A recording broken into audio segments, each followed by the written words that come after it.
Olá, dando continuidade à fisiologia do sistema endócrino, hoje nós iremos falar de hormônio antidiurético ou vasopressina. Lembrando que você pode encontrar toda a sequência de assuntos relacionados ao sistema endócrino na playlist desse canal. No vídeo anterior a gente citou que o hipotálamo ele forma a neurohipófise no período embrionário. O hipotálamo possui o núcleo supraóptico e paraventricular, que são conjuntos de corpos de neurônios, e no interior desses corpos de neurônios são formados esses hormônios que são conduzidos pelos axônios até a neurohipófise. O hormônio antidiurético ou vasopressina é formado por um pequeno grupo de aminoácidos, sendo classificado assim como hormônio peptídico. O hormônio antidiurético ou vasopressina tem sido associado a funções comportamentais e a ação no sistema nervoso central. Até pela sua localização no hipotálamo, tem uma íntima relação do hormônio antidiurético com o sistema límbico, por exemplo. No entanto, nesse vídeo nós iremos nos concentrar nas funções que denominam esse hormônio, que é a ação antidiurética e a ação relacionada à vasoconstricção. Em relação à função antidiurética, para que você aprenda melhor essa função, eu gostaria que você sempre associasse a produção do hormônio antidiurético a um indivíduo desidratado, perdendo água para o ambiente através do suor, através do vapor de água liberado na respiração ou na expiração. Um indivíduo que não está ingerindo água, ou seja, num processo de desidratação constante. O indivíduo desidratado ele vai ter um sangue com a maior osmolaridade, ou seja, um sangue mais concentrado. Esse sangue mais concentrado passa pelo hipotálamo e lá existem os osmorreceptores, ou seja, receptores de osmolaridade, que vai identificar uma maior concentração sanguínea.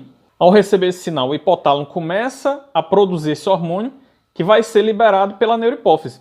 Esse hormônio, ao ser liberado pela neurohipófise, chega até os túbulos renais através do sistema circulatório. Nos túbulos renais, o hormônio antidiurético vai encontrar receptores específicos que vão desencadear uma sequência de reações através de segundo mensageiro, ativando proteína G, ativando AMP cíclico, e aí finalmente vesículas que contêm proteínas chamadas otosporinas migram para o epitélio dos túbulos, provocando assim uma abertura para a passagem de água. Então a água vai passar livremente de um meio menos concentrado para um meio mais concentrado. Resultado, aquela urina que você ia formar em grande quantidade, você já não forma mais em grande quantidade, porque você reabsorve a água. Se nessa situação de desidratação você já não mais libera tanta água assim, você está reabsorvendo a água que seria deslocada para a formação de urina, você vai ter uma urina mais concentrada e mais amarelada, porque você não vai dissolver o soluto que está contido nessa urina. Em geral, o que vai determinar se essa urina vai estar mais concentrada ou mais diluída, mais amarelada ou mais transparente, é exatamente a ação do ADH. Porque a quantidade de soluto que a gente libera, normalmente, não muda tanto, mas a quantidade de água, sim. Outro fator relacionado a essa ação antidiurética é que o hormônio antidiurético nos tubos renais, principalmente no ramo ascendente da alça de Henle, ele provoca uma maior reabsorção de ureia. Então, se você reabsorve mais ureia, que é soluto, o soluto ele sempre vai acompanhar, ou seja, ele sempre vai atrair o solvente, que é a água. Então, se você absorve mais ureia pela ação do hormônio antidiurético, você também vai absorver mais água. Então, você absorve ureia, absorve mais água, conserva a água no corpo. Já em relação à vasoconstricção, o hormônio antidiurético ou vasopressina vai atuar na musculatura lisa dos vasos. Esse hormônio ele vai atuar nessa musculatura, promovendo a contração da musculatura lisa. Consequentemente, você vai ter vasoconstricção. Geralmente, essa vasoconstricção ocorre em vasos periféricos.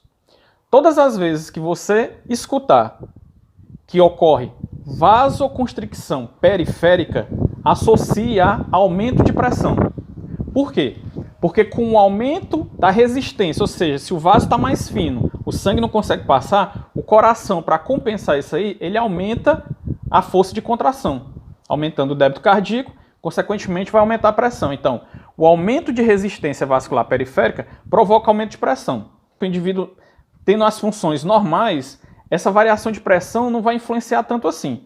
Porém, em um indivíduo que já tem pressão alta, um indivíduo hipertenso, essa variação de pressão vai ser significativa. Sabendo dessa associação entre hormônio antidiurético, vasoconstricção e aumento de pressão, fica fácil entender por que também a produção ou secreção do hormônio vasopressina ou antidiurético é controlada pelas variações de pressão.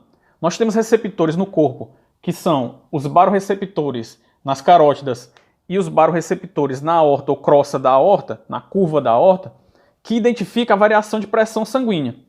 Todas as vezes que essa pressão cai, esses receptores identificam a queda de pressão, enviam sinais ao hipotálamo, o hipotálamo produz o hormônio antidiurético, né, uma das funções relacionadas ao hipotálamo, e a produção do hormônio diurético determina o aumento de resistência vascular, que aumenta a pressão. Ou seja, todas as vezes que a pressão cai, você tem mecanismos de feedback que determinam o aumento da secreção de ADH, consequentemente vai aumentar a resistência periférica, consequentemente vai aumentar a pressão. A pressão estava baixa, depois a pressão aumenta.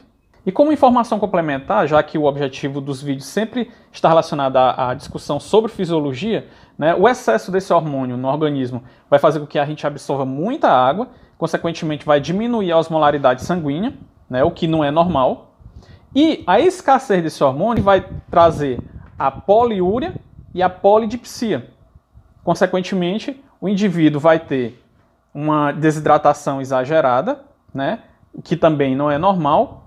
E esse excesso de líquido na urina vai promover uma doença chamada diabetes insípidos, que é diferente lá da diabetes mellitus, que a gente vai discutir depois, né, quando estiver falando do metabolismo da glicose. Por hoje é só. Eu espero que você tenha gostado do vídeo de hoje e até mais.